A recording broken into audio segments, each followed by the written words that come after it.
Hello everyone. आज हम इस वीडियो में इकोसिस्टम के बारे में पढ़ने वाले हैं, जो कि 12th क्लास राजस्थान बोर्ड का 14 चैप्टर है। और ये बीएससी और एमएससी स्टूडेंट्स के लिए भी बेनिफिशियल हो सकता है, क्योंकि उसमें भी इकोसिस्टम के बारे में पूछा जाता है, तो उनके लिए भी बेनिफिशियल हो सकता है। और 12th क्लास के लिए तो है ही, क्योंकि उनका 14 चैप्टर है ये। तो पूरे डिस्कस करेंगे हम पूरे चैप्टर के बारे में इस वीडियो में। तो हम स्टार्ट करते हैं। An ecosystem can be visualized as a functional unit of nature where living organisms interact among themselves and also with the surrounding physical environment। यानी क्या होता है, जो इकोसिस्टम होता है उसे हम नेचर की फंक्शनल यूनिट के रूप में भी देख सकते हैं, जहाँ क्या होता है, जहाँ पर जो ऑर्गेनिज्म होता है वो आपस में या जो आसपास का जो फिज़िकल एनवायरनमेंट होता है उसके साथ इंटरेक्शन कर कर सकते हैं। ओके, इंटरेक्ट करते हैं आपस में और आसपास के फिजिकल एनवायरनमेंट के साथ। Ecosystem varies greatly in size from a small pond to a large forest और सी। यानी ये क्या है, इकोसिस्टम जो होता है वो साइज़ में बहुत वैरायटी रखता है। मतलब वो छोटे से बहुत बड़े तक हो सकता है कोई भी इकोसिस्टम। जैसे स्मॉल पॉन्ड से लेकर लार्ज फॉरेस्ट या लार्ज सी तक भी इसका साइज़ हो सकता है। और इसे 2 बेसिक कैटेगरीज में डिवाइड किया गया है, टेरेस्ट्रियल एंड एक्वेटिक। टेरेस्ट्रियल को हम हिंदी में अगर बोलना चाहें तो स्थलीय बोल सकते हैं। टेरेस्ट्रियल मीन्स स्थलीय, और एक्वेटिक को हम जलीय बोल सकते हैं। ओके, तो देखते हैं हम टेरेस्ट्रियल इकोसिस्टम के example, forest, grassland and desert. यानी जो स्थलीय भाग है, भूमि वाला भाग है, जैसे फॉरेस्ट, जंगल हो गए, घास के मैदान हो गए, मरुस्थल हो गए, ये सब जो है ये टेरेस्ट्रियल इकोसिस्टम में आते हैं। और एक्वेटिक इकोसिस्टम यानी जलीय, जैसे पॉन्ड, लेक, रिवर, ये सब जो हो गए, तालाब, नदियाँ, झरने, ये सब जो हो गए वो हमारे एक्वेटिक इकोसिस्टम में आते हैं। ओके, तो अब हम देखते हैं ecosystem structure and function. Interaction of biotic and abiotic components result in a physical structure that is characteristic for each type of ecosystem. यानी जो एनवायरनमेंट है वो क्या होता है, बायोटिक और एबायोटिक फैक्टर से मिलकर बना होता है। यानी अजैविक और जैविक घटकों से मिलकर बना होता है, जो क्या होता है, व्यक्तिगत रूप से एक दूसरे को और अपने आसपास जो एनवायरनमेंट होता है उसको, अब पूरे इकोसिस्टम का जो एनर्जी फ्लो होता है उसको प्रभावित करते हैं ये। ओके, और अगर हम इस लाइन की बात करें तो ये क्या कह रही है, जो बायोटिक और एबायोटिक फैक्टर्स होते हैं उनके जो इंटरेक्शंस होती है आपस में, उसके रिजल्ट में यानी उसके फलस्वरूप क्या मिलता है हमें कि फिज़िकल स्ट्रक्चर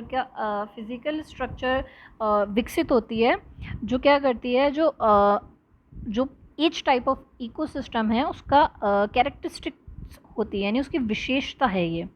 यानी जैविक एवं अजैविक घटकों की परस्पर क्रियाओं के फलस्वरूप एक भौतिक संरचना विकसित होती है, जो प्रत्येक प्रकार की पारितंत्र की विशिष्टता है। ये इसका हिंदी में ट्रांसलेशन था। और ये The components of the ecosystem are seen to function as a unit when you consider the following aspects. First is productivity, decomposition, energy flow and nutrient cycling. इन चारों के बारे में हम पूरा डिस्कस करेंगे। तो हम देखते हैं सबसे पहले प्रोडक्टिविटी, कि प्रोडक्टिविटी क्या है। तो प्रोडक्टिविटी की अगर हिंदी में अगर हम ट्रांसलेट करें तो प्रोडक्टिविटी को हम क्या कहते हैं, उत्पादकता कहते हैं। ओके, तो हम देखते हैं क्या है ये। The rate of biomass production is called productivity. It is expressed in terms of weight and energy. यानी क्या होती है ये, बायोमास के प्रोडक्शन की जो रेट होती है उसे प्रोडक्टिविटी कहते हैं, और ये वेट और एनर्जी के टर्म्स में इसे एक्सप्रेस कर सकते हैं इसे। ओके, तो इसके भी टाइप्स हैं, देखते हैं हम। प्राइमरी प्रोडक्टिविटी यानी प्राथमिक उत्पादकता। प्राथमिक उत्पादकता क्या होती है, जो फोटोसिंथेसिस होता है प्लांट्स में, उस फोटोसिंथेसिस के दौरान प्लांट्स द्वारा जो निश्चित मतलब समयावधि होती है, पीरियड होता है, टाइम पीरियड जो होता है निश्चित, उसमें पर यूनिट एरिया द्वारा प्रोड्यूस किए गए ऑर्गेनिक मटेरियल के जो अमाउंट होती है उसे हम कहते हैं प्राइमरी प्रोडक्टिविटी। ओके, और it can be divided into gross primary productivity and net primary productivity. इसे किस में डिवाइड कर सकते हैं? जीपीपी और एनपीपी इसे कह सकते हैं हम। तो सबसे पहले हम देखते हैं ग्रॉस प्राइमरी प्रोडक्टिविटी, जीपीपी। क्या है ये जीपीपी? सकल प्राथमिक उत्पादकता। तो क्या है ये? Gross primary productivity of an ecosystem is the rate of production of organic matter during photosynthesis. A considerable amount of GPP is utilized by plants in respiration. तो क्या है, क्या कह रहा है ये? मतलब जो इकोसिस्टम ग्रॉस प्राइमरी प्रोडक्टिविटी है, ये ऑर्गेनिक मैटर की प्रोडक्शन की रेट है जो फोटोसिंथेसिस के दौरान होती है, और जो इसकी अमाउंट होती है, कंसिडरेबल अमाउंट, वो किसके द्वारा यूटिलाइज की जाती है? प्लांट्स के द्वारा यूटिलाइज की जाती है रेस्पिरेशन में। Okay, gross primary productivity minus respiration losses is a net primary productivity, NPP. तो हम इसे एनपीपी को कैसे लिख सकते हैं? GPP minus R equal to NPP. यानी क्या हो गया? जो ग्रॉस प्राइमरी प्रोडक्टिविटी थी उससे जो रेस्पिरेशन के दौरान जो क्षति को घटाने पर जो बायोमास बचता है उसको प्राइमरी प्रोडक्टिविटी कहते हैं। तो उसमें से अगर हम रेस्पिरेटरी रेट को माइनस करें तो हमें नेट प्राइमरी प्रोडक्टिविटी मिल जाती है, यानी GPP minus R is equals to NPP. Okay, अब हम सेकेंडरी प्रोडक्टिविटी देखते हैं। Secondary productivity is defined as the rate of formation of new organic matter by consumers, यानी कंज्यूमर्स यानी उपभोक्ता जो होते हैं उनके द्वारा जो न्यू ऑर्गेनिक मैटर्स का जो फॉर्मेशन होता है उसके रेट को सेकेंडरी प्रोडक्टिविटी कहते हैं। ओके, इसके बाद हम देखते हैं डीकम्पोजिशन। डीकम्पोजिशन यानी अपघटन, हिंदी में कहते हैं इसे अपघटन। तो decomposers break down complex organic matter into inorganic substance like carbon dioxide, water and nutrients, and the process is called decomposition. यानी जो डीकम्पोजर्स होते हैं, अपघटक जो होते हैं, वो क्या करते हैं? वो कॉम्प्लेक्स ऑर्गेनिक मैटर जो होता है, जटिल कार्बनिक पदार्थ जो होता है, उसे क्या करते हैं? इनऑर्गेनिक सब्सटेंस में उनका ब्रेक डाउन करते हैं। जैसे इनऑर्गेनिक सब्सटेंस कौन से हो गए? कार्बन डाइऑक्साइड, CO2 हो गई, जल, न्यूट्रिएंट्स, ये जो हो गए इनका ब्रेक डाउन करते हैं। ये इन मतलब इनमें ब्रेक डाउन कर देते हैं ऑर्गेनिक मैटर का। तो ये जो प्रोसेस होती है इसे हम क्या कहते हैं? डीकम्पोजिशन कहते हैं।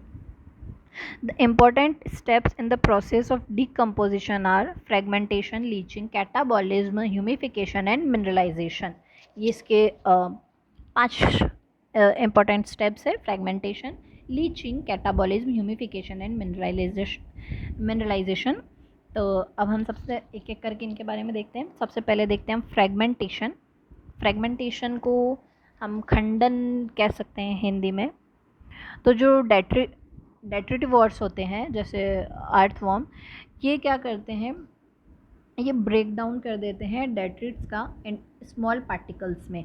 अब ये क्या होते हैं? इन्हें हिंदी में हम कह सकते हैं अपराधारी जीव। अपराधारी जीव को, जीवों द्वारा अपरद को छोटे छोटे फ्रेगमेंट्स में तोड़ना, खंडित करना, उसकी जो प्रोसेस होती है उसे फ्रेगमेंटेशन कहते हैं। अब ये क्या होते हैं? अपरद क्या होती है? अपराधारी जीव क्या होते हैं? तो देखते हैं हम। तो जो प्लांट्स होते हैं या जो डेड एनिमल्स होते हैं उनके जो अवशेष होते हैं उसे हम अपरद कहते हैं, यानी डेट्रिट्स कहते हैं। ओके, और जो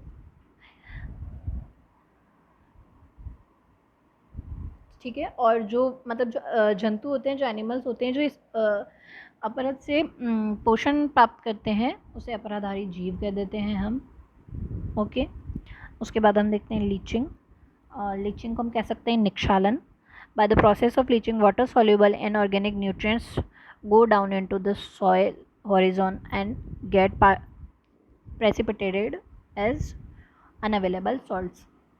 यानी इस प्रोसेस में क्या होता है, जो वाटर सॉल्युबल इनऑर्गेनिक न्यूट्रिएंट्स होते हैं वो सॉइल हॉरिजन में प्रविष्ट कर जाते हैं, एंटर कर जाते हैं, और क्या होता है जो अनअवेलेबल सॉल्ट्स होता है उसके रूप में प्रेसिपिटेटेड हो जाते हैं, यानी अवक्षेपित हो जाते हैं।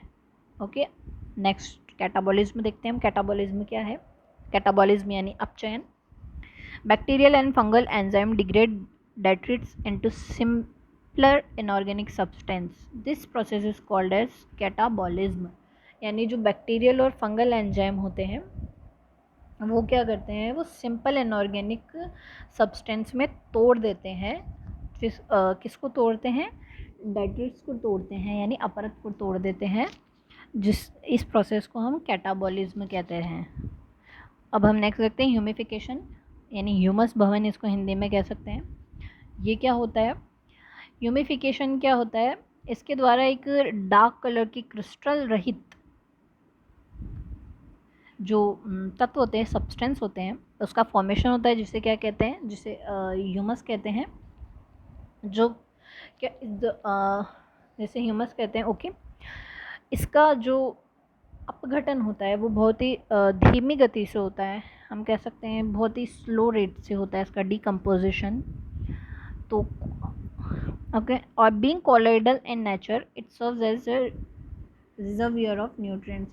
यानी कोलोइडल नेचर होने के कारण क्या होता है, ये न्यूट्रिएंट्स का रिजर्वियर का काम करता है, यानी उसका भंडारण का काम करता है, उसके मतलब उसको रिजर्व करके रखता है न्यूट्रिएंट्स को। The humus is further degraded by some microbes and release of inorganic nutrients occur by the process known as mineralization, यानी खनिजीभवन। तो जो ह्यूमस होता है उसे हम आगे मतलब आगे उसका डिग्रेडेशन होता है, यानी उसका खंडन होता है, और उससे क्या होता है इनऑर्गेनिक न्यूट्रिएंट्स के और इनऑर्गेनिक न्यूट्रिएंट्स के रिलीज़ होता है। तो जो ये प्रोसेस होती है उसे हम मिनरलाइजेशन के नाम से जानते हैं। ओके, अब इसके बाद हम पढ़ते हैं एनर्जी फ्लो। एनर्जी फ्लो को हम हिंदी में बोल सकते हैं ऊर्जा प्रवाह। ओके, तो हम पढ़ते हैं इसके बारे में। Except for the deep sea hydrothermal ecosystem, sun is the only source of energy for all ecosystems on earth. Of the incident solar radiation, less than 50% of it is photosynthetically active radiation, PAR। यानी क्या होता है, जो deep seize होते हैं यानी गहरे समुद्र जो होते हैं उनका जो हाइड्रोथर्मल इकोसिस्टम होता है, यानी जलवायवीय पारितंत्र होता है, उनके अतिरिक्त यानी इन्हें छोड़कर जितने भी इकोसिस्टम होते हैं अर्थ पर, वो उन सभी का जो एनर्जी सोर्स होता है वो क्या होता है, सन ही होता है, यानी सूरज ही उनका एकमात्र एनर्जी का सोर्स होता है। ओके, और जो सोलर रेडिएशन होती है उसका 50% से कम भाग फोटोसिंथेटिकली एक्टिव रेडिएशन के रूप में यूज़ होता है, यानी उसमें काम आता है। और इसमें से जो प्लांट्स होते हैं वो केवल 2 to 10% ही कैप्चर कर पाते हैं। In terms of nutrition level, organisms can be divided into 2 categories।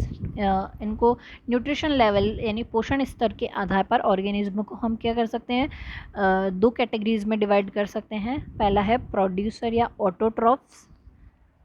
तो इसके बारे में हम देखते हैं, क्या कह सकते हैं हम उसको, प्रोड्यूसर यानी उत्पादक और ऑटोट्रॉफ्स यानी स्वपोषी। तो जो जितने भी ग्रीन प्लांट्स होते हैं, the green plants in the ecosystem are called producers. यानी जो ग्रीन प्लांट्स होते हैं उन्हें हम क्या कहते हैं, प्रोड्यूसर्स कहते हैं। ठीक है, तो in a terrestrial ecosystem major producer are herbaceous and woody plants. Likewise, producer in an aquatic ecosystem are various species like phytoplankton, algae and higher plants. तो जो टेरेस्ट्रियल इकोसिस्टम होता है उसमें क्या होते हैं, जो मेजर प्रोड्यूसर्स कौन से होते हैं, उसमें हर्बिशियस और वुडी प्लांट्स जो होते हैं, शाक और काष्ठीय पादप जो होते हैं मेजर प्रोड्यूसर होते हैं टेरेस्ट्रियल इकोसिस्टम के। और एक्वेटिक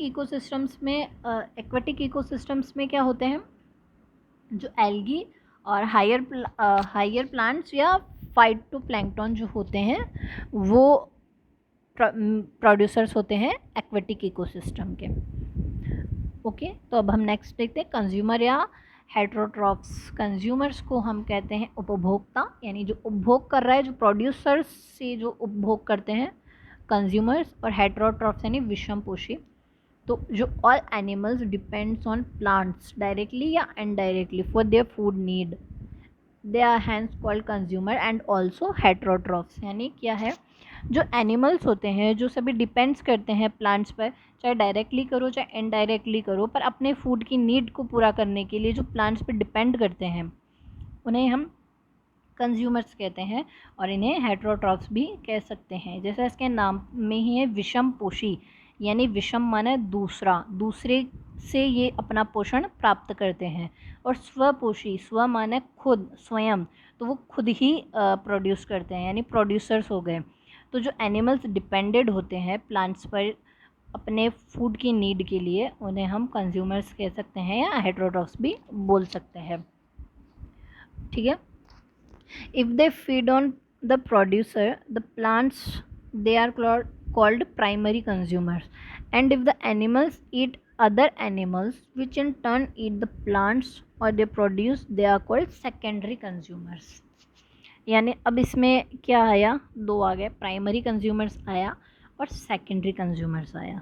यानी अब क्या हो गया, वे प्रोड्यूसर्स मतलब प्रोड्यूसर क्या, जो मतलब जो कंज्यूमर्स है, उपभोक्ता जो है, वो प्लांट से अपना अगर फूड लें, उसके ऊपर डिपेंड करें प्लांट्स के ऊपर, तो उन्हें प्राइमरी कंज्यूमर्स कहते हैं। और अगर एनिमल दूसरे एनिमल्स को भोजन के रूप में ले तो उसे हम सेकेंडरी कंज्यूमर्स कहते हैं। ठीक है। Obviously the primary consumers will be herbivores, मतलब जो प्राइमरी कंज्यूमर्स हैं जो प्लांट्स के ऊपर डिपेंडेड है, तो उन्हें हम क्या कह सकते हैं, शाकाहारी। हर्बाइवर्स का मतलब क्या होता है हिंदी में, शाकाहारी। ओके, तो जो प्राइमरी कंज्यूमर्स हैं उन्हें हम शाकाहारी बोल सकते हैं। Some common herbivores are insects, birds and mammals in terrestrial ecosystem and mollusks in aquatic ecosystem. तो टेरेस्ट्रियल इकोसिस्टम में हार्बीवोर्स कौन से होते हैं, इंसेक्ट्स, बर्ड्स या एनिमल्स देख सकते हैं। और एक्वेटिक इकोसिस्टम में कौन से होते हैं, मॉलस्क जैसे हो गए। Okay, the consumers that feed on these herbivores are carnivores. तो जो कंज्यूमर्स जो क्या करें, ये जो हर्बाइवर्स देखे हमने उन पर फीड करें, उन्हें हम कार्निवोर्स कहते हैं, यानी मांसाहारी हम हिंदी में बोल सकते हैं। ओके,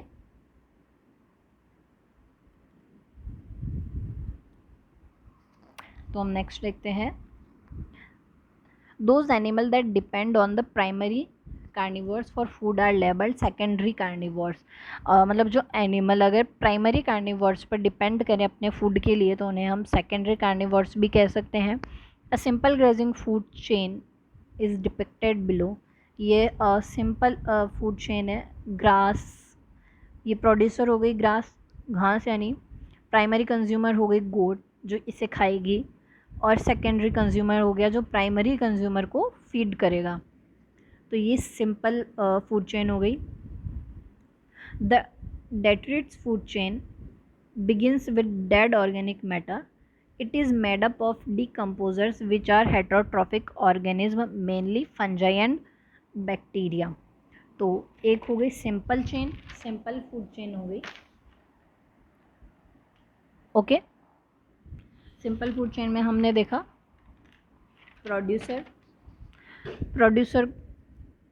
प्रोड्यूसर से प्राइमरी कंज्यूमर से सेकेंडरी कंज्यूमर्स। ओके, नेक्स्ट हम देखते हैं ये डायग्रामेटिक रिप्रेजेंटेशन है।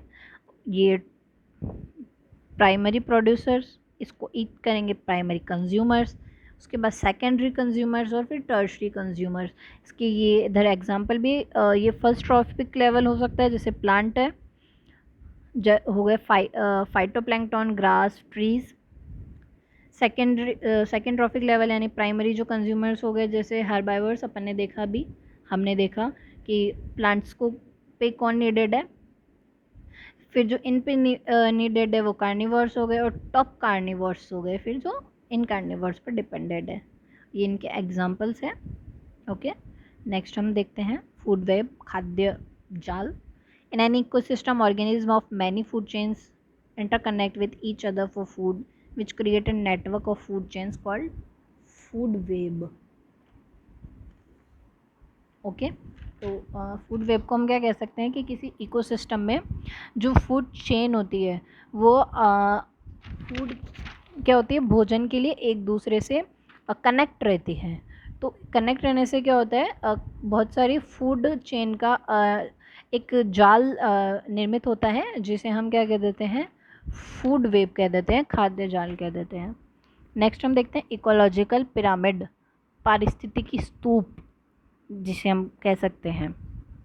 तो ये कितने टाइप्स के होते हैं, 3 टाइप्स के होते हैं, pyramid of number, pyramid of biomass and pyramid of energy.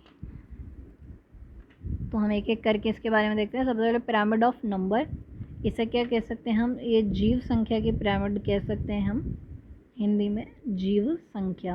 Okay, तो हम देखते हैं इसमें क्या होता है, जो इकोसिस्टम होता है वो प्राथमिक जो उत्पादक हैं और विभिन्न श्रेणी के उत्पादक उपभोक्ताओं की संख्या का जो संबंध, जो इनका रिलेशन शो करता है, उसके लिए जो हम आलेख निरूपण कर सकते हैं, यानी जो ग्राफ हम रिप्रेजेंट कर सकते हैं, उसे क्या कहते हैं हम, उसे हम पिरामिड ऑफ नंबर्स कहते हैं।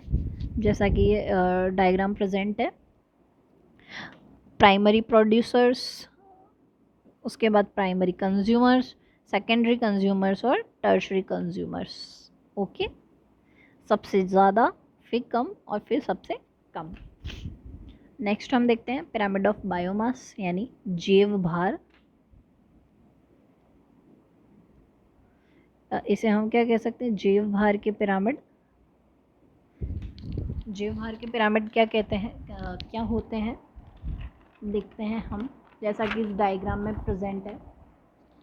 इकोसिस्टम में प्राथमिक उत्पादक तथा विभिन्न श्रेणियों के उपभोक्ताओं यानी प्राइमरी प्रोड्यूसर्स और जो भी सारे कंज्यूमर्स हैं, प्राइमरी कंज्यूमर, सेकेंडरी कंज्यूमर और टर्शरी कंज्यूमर्स, उनके जो बायोमास को शो करने वाला जो आलेखीय निरूपण होता है, उसे हम पिरामिड ऑफ बायोमास कहते हैं। ओके, तो ये इसका पिरामिड है। पिरामिड ऑफ एनर्जी देखते हैं हम, यानी ऊर्जा की स्तूप, हिंदी में कह सकते हैं हम। ऊर्जा की स्तूप क्या होते हैं, इकोसिस्टम के यूनिट एरिया में किसी पीरियड में, स्पेसिफिक पीरियड में जो पोषण स्तर होते हैं, उनके द्वारा जो यूज़ में ली जाती है टोटल एनर्जी, उसका जब हम आलेखीय निरूपण करते हैं तो उसे हम पिरामिड ऑफ एनर्जी कहते हैं। ठीक है, तो ये था पिरामिड्स। अब हम देखते हैं इकोलॉजिकल सक्सेशन यानी पारिस्थितिक अनुक्रमण। सक्सेशन को हम क्या कहते हैं, सक्सेशन को हम हिंदी में कहते हैं अनुक्रमण। तो देखते हैं हम, the gradual and Fairlie predictable change in the species composition of a given area is called ecological succession. ठीक है, इकोलॉजिकल सक्सेशन हम किसे कहेंगे, जो एक सुनिश्चित क्षेत्र में यानी गिवन एरिया में, दिए गए एरिया में जब स्पीशीज़ की कंपोजिशन में होने वाले जो चेंजेस होते हैं, जो लगातार चेंजेस होते हैं, फेयरली प्रेडिक्टेबल चेंज, यानी उन्हें हम देख सकते हैं, जो लगातार होते हैं और स्पष्ट होते हैं, जो चेंजेस होते हैं उसे हम इकोलॉजिकल सक्सेशन कहते हैं।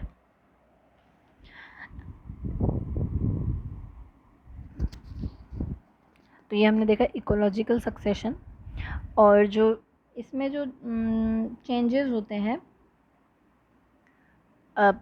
अनुक्रमणीय परिवर्तन जो होते हैं, हम कह सकते हैं जो एनवायरमेंटल कंडीशंस के रेस्पॉन्स में होते हैं। जैसा कि कह रहे हैं, an important characteristic of all communities is that their composition and structure constantly change in response to the changing environmental condition. This change is orderly and sequential, parallel with the changes in the physical environment. These changes lead finally to a community that is in near equilibrium with the environment, and that is called climax community. Climax community को क्या कह सकते हैं हम? चरम समुदाय हिंदी में। ठीक है, तो ये था क्लाइमैक्स कम्युनिटी। इसके बाद हम देखते हैं टाइप्स ऑफ सक्सेशन। सक्सेशन के क्या टाइप्स हैं? तो सक्सेशन के टाइप्स है primary succession and secondary succession. तो प्राइमरी क्या कहता है? Succession is hence a process that starts in an area where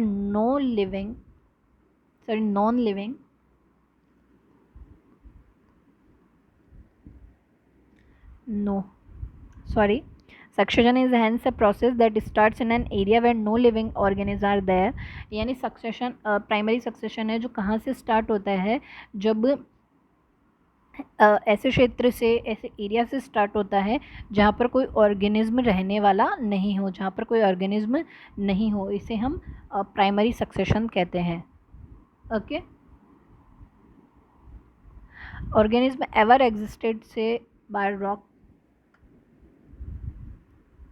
bare rock or in areas that somehow lost all the living organism that existed there. यानी किसकी वजह से हो सकते हैं? जैसे भूस्खलन हो गया, ज्वालामुखी हो गया, इनके इस भूस्खलन, ज्वालामुखी फटने, रेतीले टीले, नव विकसित तालाब आदि इसी श्रेणी में आते हैं और इसे हम प्राइमरी सक्सेशन कहते हैं। सेकेंडरी सक्सेशन हम देखते हैं। सेकेंडरी सक्सेशन कहाँ से स्टार्ट होता है? ऐसा क्षेत्र, ऐसा एरिया जहाँ के जो सभी ऑर्गेनिज्म होते हैं जो कभी वहाँ रहते थे और किसी प्रकार से नष्ट हो गए हैं, जैसे पूरी तरह से छोड़ी, अब जैसे जो कृषि योग्य भूमि है उसे छोड़ी हो, या जल या कटे वनों, बाढ़ से प्रभावित जमीन आदि इसी में आते हैं। और ऐसे स्थलों पर क्या होता है? जो नए सजीव होते हैं उनके पुनः स्थापित होने की जो प्रक्रिया होती है उसे हम क्या कहते हैं? उसे हम कहते हैं सेकेंडरी सक्सेशन। ओके, और जो ये सक्सेशन होता है ये फास्टर होता है प्राइमरी सक्सेशन से। नेक्स्ट हम देखते हैं सक्सेशन ऑफ प्लांट्स। प्लांट्स में सक्सेशन देखते हैं हम। तो ये 2 टाइप्स का होता है प्लांट्स में, हाइड्रार्च और जियार्च, यानी जलारंभी और शुष्कतारंभी। ओके, तो hydrarch succession take place in wet areas and the successional series progress from hydric to the mesic condition. जैसा कि इसके नाम में ही है, जिस इसका नाम है जलारंभी, हिंदी में हम कह सकते हैं इसे, तो इसके नाम में ही आ रहा है जल, तो ये कहाँ पर होगा? ये वेट एरियाज़ में ही होगा। ओके, उसी में ही होगा, ये वहीं पर ही स्टार्ट होगा, वहाँ से स्टार्ट होता है ये और मेजिक कंडीशंस की ओर प्रोग्रेस करता है, यानी उस तरफ बढ़ता है, उसे हम हाइड्रार्च सक्सेशन कहते हैं। जियार्च में क्या होता है? यहाँ पर ये ड्राई एरियाज़ में होता है। इसका नाम है हिंदी में शुष्कतारंभी, यानी शुष्क माने ड्राई। तो ये कहाँ से स्टार्ट करेगा? ये वहीं पर होगा जहाँ पर जो ड्राई एरियाज़ होंगे वहाँ पर ये सक्सेशन होगा, और ये करेगा, ये मेजिक कंडीशंस तक, जेरिक से मेजिक कंडीशन तक प्रोग्रेस करेगा। Okay, The species that invade a bar area are called pioneer species. In primary succession on rocks, these are usually lichens, which are able to secrete acid to dissolve rock, helping in weathering and soil formation. Okay, ये हमने पढ़ा plants में succession complete हो चुका है, ecological succession. उसके बाद हम पढ़ेंगे न्यूट्रिएंट साइकिल यानी पोषण चक्र। हिंदी में हम क्या कह सकते हैं इसको? पोषण चक्र। ये क्या होते हैं? Organism need a constant supply of nutrients to grow, reproduce and regulate various body function। मतलब ऑर्गेनिज्मों को क्या होता है, न्यूट्रिएंट्स की कांस्टेंट सप्लाई की नीड होती है, उसको न्यूट्रिएंट्स चाहिए होता है। क्यों चाहिए होता है? ग्रो करने के लिए, रिप्रोड्यूस के लिए और रेगुलेट करने के लिए बॉडी फंक्शंस को। इसके लिए हमें न्यूट्रिएंट्स की नीड होती है, आवश्यकता होती है। Nutrients are never lost from the ecosystem, rather they are recycled time and again indefinitely। मतलब न्यूट्रिएंट्स क्या होते हैं? वो कभी भी लॉस्ट नहीं होते हैं इकोसिस्टम से, यानी कभी भी वो समाप्त नहीं हो सकते हैं इकोसिस्टम से। ये रिसाइकल होते रहते हैं और इनडिफाइनेट चलते रहते हैं। The movement of nutrients element through the various components of an ecosystem is called nutrient cycling। ठीक है, यानी जो एलिमेंट्स होते हैं उनकी जो साइकिलिंग होती रहती है, उनका जो चक्रण चलता रहता है, मतलब न्यूट्रिएंट्स एलिमेंट्स जो होते हैं उनका जो मूवमेंट होता रहता है, यानी वो चलते रहते हैं, उसे हम क्या कहते हैं? न्यूट्रिएंट साइकिल कहते हैं। Okay, another name of nutrient cycling is biogeochemical cycles. इसे हम बायोजियोकेमिकल साइकिल्स भी कहते हैं। बायो माने लिविंग ऑर्गेनिज्म और जियो माने रॉक्स, एयर, वाटर। ठीक है, तो ये दो टाइप्स की होती है, गैसियस और सेडिमेंट्री। हम देखते हैं the reservoir of gaseous type of nutrient cycle exist in the atmosphere. जो गैसियस टाइप का जो न्यूट्रिएंट साइकिल है उसका जो रिजर्वियर होते हैं वो कहाँ होते हैं? वो एटमॉस्फेयर में होते हैं। जैसे क्या है? नाइट्रोजन और कार्बन साइकिल। और सेडिमेंट्री साइकिल जो है इसके रिजर्वियर अर्थ की क्रस्ट में होते हैं, उसमें लोकेटेड रहते हैं, जैसे सल्फर और फॉस्फोरस साइकिल। क्रस्ट माने धरती के पटल पर। ओके, तो अब हम देखते हैं कार्बन साइकिल। कार्बन चक्र क्या कहता है? कार्बन चक्र कहता है the composition of living organism carbon constitutes 49% of dry weight of organism. यानी जो ऑर्गेनिज्म होते हैं, लिविंग ऑर्गेनिज्म, उनका जो उनके ड्राई वेट का 49% कार्बन से बना होता है। ओके, और जो सीज होते हैं उनमें 71% कार्बन डिज़ोल्व रहता है, उस फॉर्म में होता है, ये विलेयर रूप में होता है। ठीक है, और this oceanic reservoir regulates the amount of carbon dioxide in atmosphere. जो एटमॉस्फेयर में CO2 होती है उसकी जो अमाउंट होती है उसको ये नियंत्रित करता है, उसका ये रेगुलेट करता है, oceanic reservoir. Okay, fossil fuel also represent a reservoir of carbon. Carbon cycling occurs through atmosphere, ocean and through living and dead organism। जो ये कार्बन साइकिल होती है वो एटमॉस्फेयर,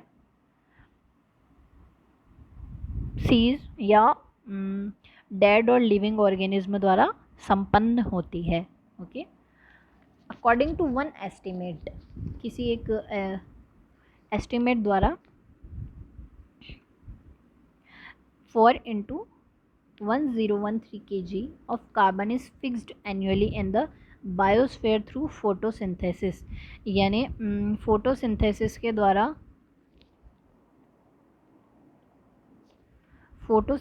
के द्वारा प्रति वर्ष कार्बन का जो फिक्सेशन होता है, कार्बन जो फिक्स्ड होती है वो कितनी होती है? ये 4 × 10⁻13 kg है। ओके, टाइपिंग मिस्टेक है, ये 4 × 10⁻13 kg। Okay, a considerable amount of carbon returns to the atmosphere as CO2 through respiratory activities of the producer and consumers। यानी कार्बन जो होता है, कार्बन की अमाउंट जो होती है वो वापस एटमॉस्फेयर में रिटर्न हो जाती है। कैसे हो जाती है? CO2 के थ्रू होती है, जैसे रेस्पिरेटरी एक्टिविटीज़ होती है प्रोड्यूसर्स की या कंज्यूमर्स की। ओके, जैसे प्लांट्स रेस्पिरेशन में CO2 लेते हैं, CO2 यूज़ करते हैं फोटोसिंथेसिस के दौरान,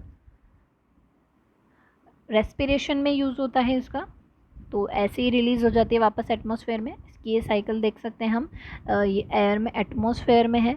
इससे कार्बन डाइऑक्साइड कौन लेते हैं? प्लांट्स लेते हैं फोटोसिंथेसिस के लिए। ओके, और जो एनिमल्स होते हैं वो क्या करते हैं? रिलीज़ कर देते हैं रेस्पिरेशन के थ्रू CO2 को वापस एयर में, एटमॉस्फेयर में। ओके, उसके बाद हम देखते हैं ये फॉस्फोरस साइकिल। फॉस्फोरस साइकिल क्या होती है? फॉस्फोरस जो होता है is a major constituent of biological membranes, nucleic acid and cellular energy transfer systems. यानी क्या? फॉस्फोरस जो है बायोलॉजिकल मेम्ब्रेन यानी जैविक झिल्लियाँ, और न्यूक्लिक एसिड न्यूक्लिक अम्ल, और सेलुलर एनर्जी यानी कोशिकीय ऊर्जा, इसका जो ट्रांसफ़र सिस्टम होता है उसका ये मेजर कंपोनेंट होता है, प्रमुख घटक होता है। Okay, many animal also need large quantities of this element to make shells, bones and teeth. अब बहुत सारे जो एनिमल्स होते हैं उनको इसकी नीड होती है बहुत ज़्यादा क्वांटिटीज़ में। क्यों होती है इस एलिमेंट की नीड? शेल्स बनाने के लिए, बोन्स बनाने के लिए, और टीथ बनाने के लिए फॉस्फोरस इस एलिमेंट की नीड होती है। The natural reservoir of phosphorus is rock which contains phosphorus in the form of phosphates. यानी इसका नेचुरल रिजर्वियर क्या होता है फॉस्फोरस का? रॉक्स होती है, यानी चट्टान होती है, जो क्या करती है? फॉस्फोरस को फॉस्फेट्स के रूप में कंटेन करके रखती है, उस फॉस्फेट के फॉर्म में कंटेन करती है। ओके, ये था phosphorus cycle. When rock are weathered, minute amount of these phosphate dissolve in soil solution and are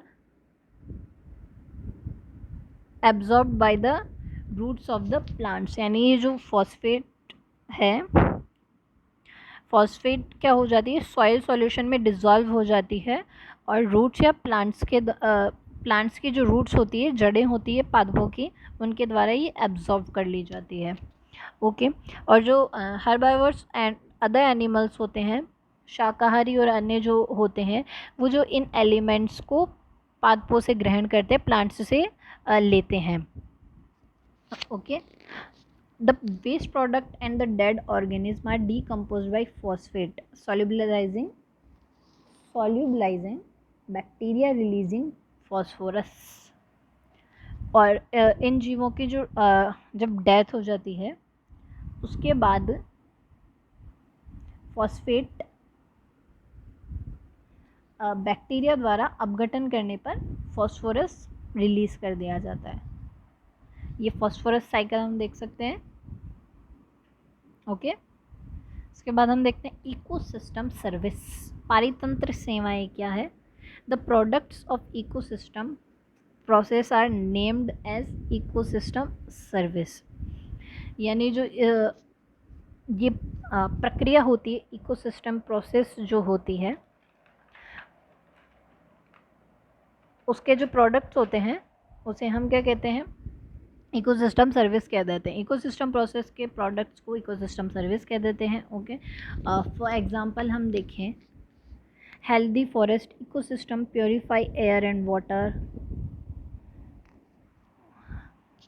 मतलब हेल्दी फॉरेस्ट इकोसिस्टम यानी स्वस्थ वन पारितंत्र, इसकी भूमिका वायु एवं जंगल को शुद्ध बनाना है। ओके, सूखा एवं बाढ़ को घटाना है।